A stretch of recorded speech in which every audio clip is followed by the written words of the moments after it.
जब किसी धातु के सतह पर एक निश्चित आवृत्ति का प्रकाश किरणों को जब डाला जाता है तो उसमें जो है वैद्युत धारा उत्पन्न हो जाता है। इस घटना को जो है प्रकाश का वैद्युत प्रभाव कहा जाता है। तो यहाँ पे इसका परिभाषा भी लिख लीजिए। जब जब किसी जब किसी किसी धातु की सतह पर जब किसी धातु की सतह पर सतह पर सतह पर एक निश्चित आवृत्ति एक निश्चित आवृत्ति निश्चित आवृत्ति की प्रकाश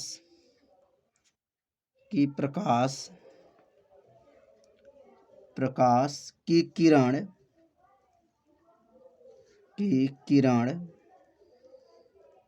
निश्चित आवृत्ति की प्रकाश की किरण को डाला जाता है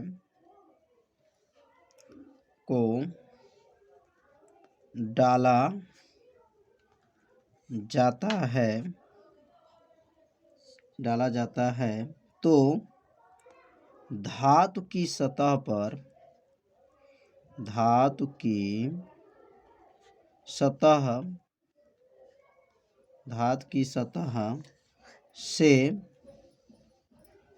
से इलेक्ट्रॉन का उत्सर्जन होता है। इलेक्ट्रॉन का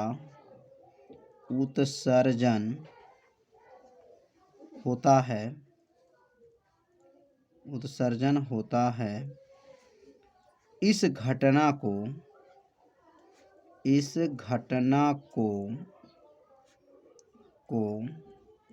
प्रकाश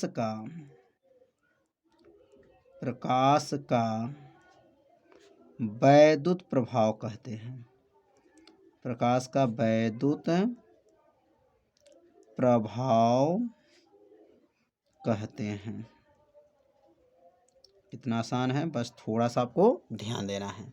जब किसी धातु के सतह पर क्या करना है, एक निश्चित आवृत्ति की प्रकाश की किरण को क्या करेंगे, डाला जाता है तो धातु की सतह पर क्या उत्पन्न हो जाते हैं, इलेक्ट्रॉन उत्सर्जन हो जाते हैं। इस घटना को जो है प्रकाश वैद्युत प्रभाव कहा जाता है।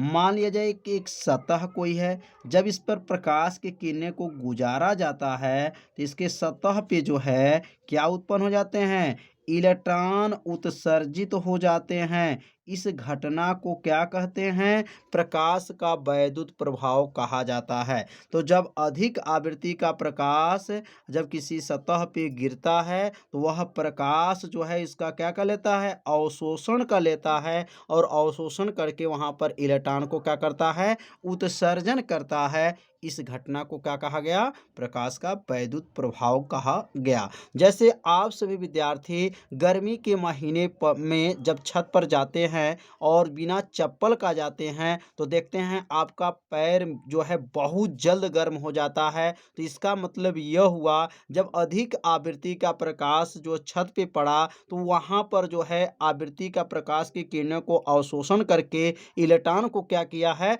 उत्सर्जन किया हुआ है। तो उम्मीद करते हैं आप सभी विद्यार्थी समझ लिए होंगे कि प्रकाश वैद्युत प्रभाव क्या होता है। अगला हम लोग पढ़ेंगे कि प्रकाश वैद्युत प्रभाव के नियम क्या होते हैं। तो यहाँ लिख लेंगे प्रकाश, हेडिंग नोट कर लेंगे अगला, प्रकाश के वैद्युत प्रभाव का नियम, प्रभाव के नियम। तो वैद्युत जो हम प्रभाव के जो है नियम जो है निम्न है, क्रमशः 1-2 करके बताया जाएगा। और इसे अपने कॉपी में क्या कीजिए, आप सभी विद्यार्थी इसे अपने कॉपी में जरूर नोट करते भी चलिए, जिससे आपका एक क्या होगा, एक नोट्स भी बनता रहेगा। तो अब यहाँ पे लिख लेंगे कि प्रकाश के वैद्युत प्रभाव के नियम निम्न हैं। तो अगला लाइन लिखेंगे यहाँ पर प्रकाश के वैद्युत प्रभाव के नियम, वैद्युत प्रभाव का नियम निम्न है। नियम क्या है? निम्न है। तो नीचे 1 2 करके यहाँ पे नोट करते चलेंगे। अब यहाँ पहला नियम क्या है? तो यहाँ पहला नियम लिखेंगे। पहला नियम है कि जो धातु की सतह से इलेक्ट्रॉन का उत्सर्जन की दर प्रकाश के तीव्रता के अनुक्रमानुपाती होता है। तो यहाँ लिखेंगे पहला नियम है धातु की सतह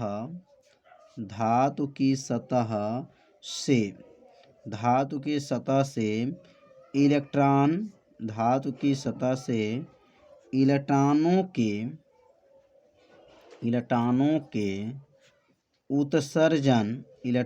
के उत्सर्जन की दर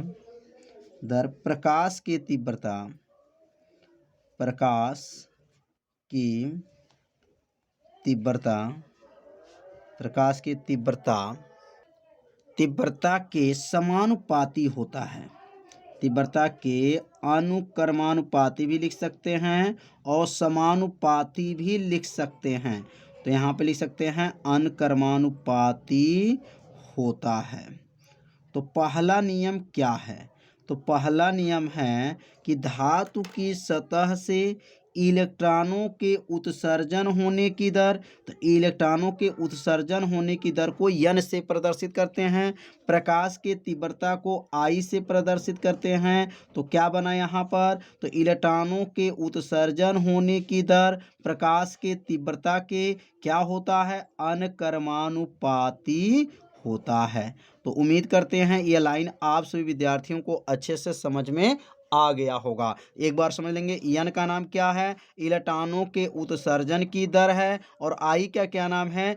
तीव्रता है कि अनुक्रमानुपाती होता है। तो पहला नियम क्लियर हो गया।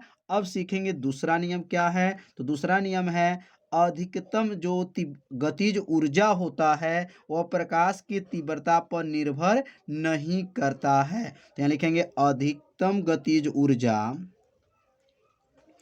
दूसरा लिखेंगे यहाँ पर अधिकतम गतिज ऊर्जा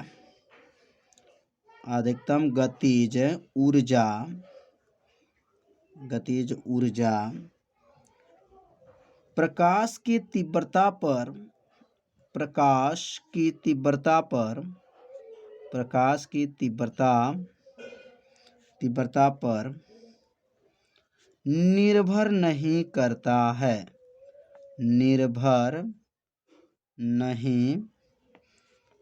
निर्भर नहीं करता है। दूसरा क्या है? अधिकतम गतिज ऊर्जा प्रकाश की तीव्रता पर निर्भर नहीं करता है। अर्थात इसको लिख सकते हैं I, या गतिज ऊर्जा को किसे दिखाएंगे? K से। तो K हो जाएगा।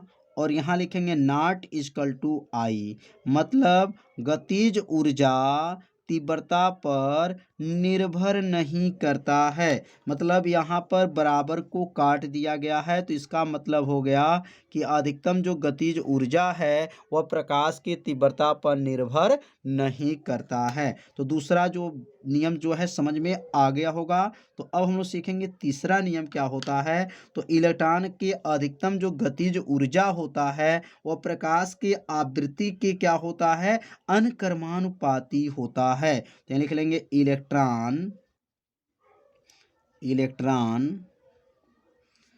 के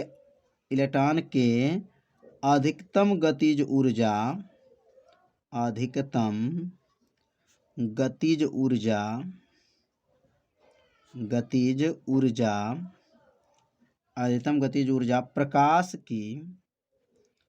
प्रकाश की आवृत्ति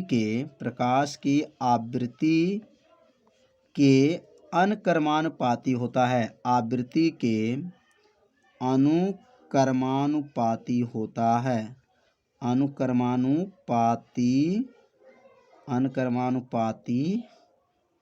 होता है।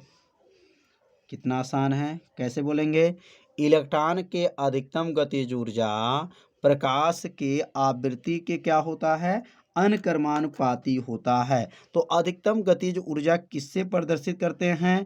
तो अधिकतम गतिज ऊर्जा को के से प्रदर्शित करते हैं और आवृत्ति को किससे प्रदर्शित करते हैं? तो गामा से, और यह है अनकर्मानुपाती होता है। तो अधिकतम गतिज ऊर्जा आवृत्ति के क्या होता है? अनकर्मानुपाती होता है। तो यह तीसरा नियम भी जो है आप सभी विद्यार्थी अच्छे से समझ लिए होंगे। तो प्रकाश वैद्युत प्रभाव और प्रकाश वैद्युत प्रभाव के ये 3 नियम जो है आज के इस वीडियो में बताया गया। तो आज का यह वीडियो आप सभी विद्यार्थियों को कैसा लगा? आप सभी विद्यार्थी जरूर कमेंट कीजिएगा, वीडियो को लाइक कीजिएगा और चैनल पे यदि आप पहली बार आए होंगे तो चैनल को सब्सक्राइब जरूर कर लीजिएगा। तो मिलते हैं अब अगले भाग में, तब तक के लिए सभी विद्यार्थियों को नमस्कार।